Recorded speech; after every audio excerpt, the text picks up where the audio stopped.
नमस्कार दोस्तों। बिहार से एक अच्छी खबर यह आ रही है कि बिहार में शिक्षक नियुक्ति प्रक्रिया जो है अब अंतिम चरण में है।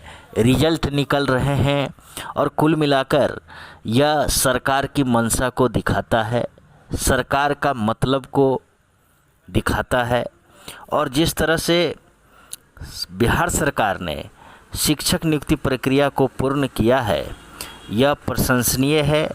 और इसमें आप देख सकते हैं कि सरकार की नीयत साफ तौर पर दिखती है। उसकी चाहत है कि शिक्षकों की नियुक्ति हो, जल्द से जल्द हो। और इसके उलट 3.5 साल से ज़्यादा समय से 3270 आयुष चिकित्सक परिणाम के इंतज़ार में अब तक बैठे हैं। कुल मिलाकर देखा जाए तो यह जो अनदेखी है या फिर लगातार जो आयुष चिकित्सकों के साथ भेदभाव होता रहा है उसी का यह एक परिणाम है। और हमने यह वीडियो इसलिए बनाया है कि पूर्व के वीडियो में हमने आपको कहा था कि क्या संभावना है सेकेंड लिस्ट की।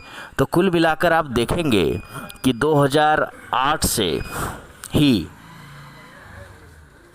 NRHM के थ्रू आयुष चिकित्सकों की नियुक्ति हुई थी संविदा पर। फिर 2015 में RBSK के थ्रू नियुक्ति हुई और 2008 में आप देख सकते हैं कि आयुर्वेद चिकित्सकों का नियमित नियुक्ति हुआ था।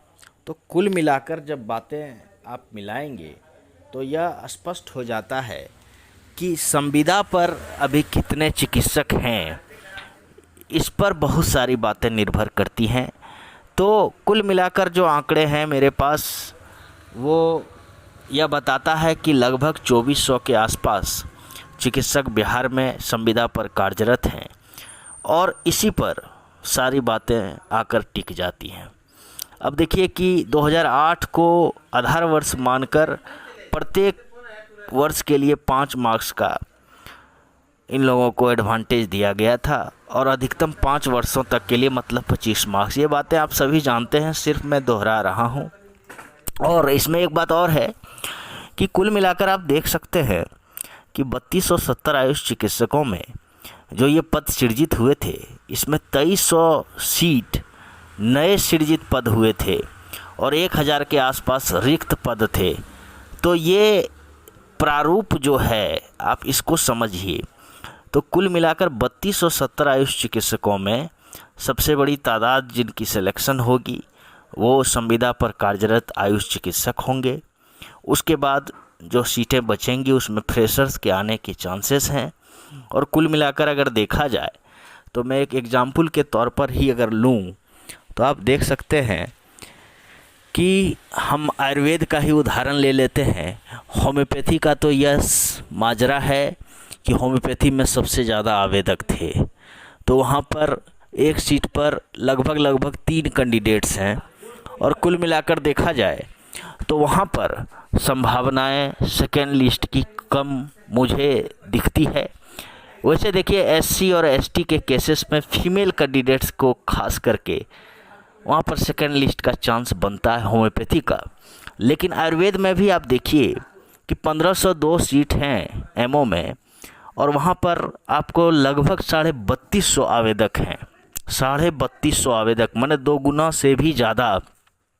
तो यहाँ पर आप अनुमान लगा सकते हैं कि किस तरह से सीटें आवंटित होंगी। और कैटेगरी वाइज कुछ अगर संभावना है सीट खाली रहने का तो वो SC ST कैंडिडेट्स का।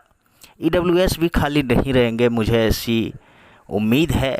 कुछ लोग यह भी कह रहे हैं कि EWS भी फीमेल का खाली रह सकता है, लेकिन मुझे ऐसा नहीं लगता है।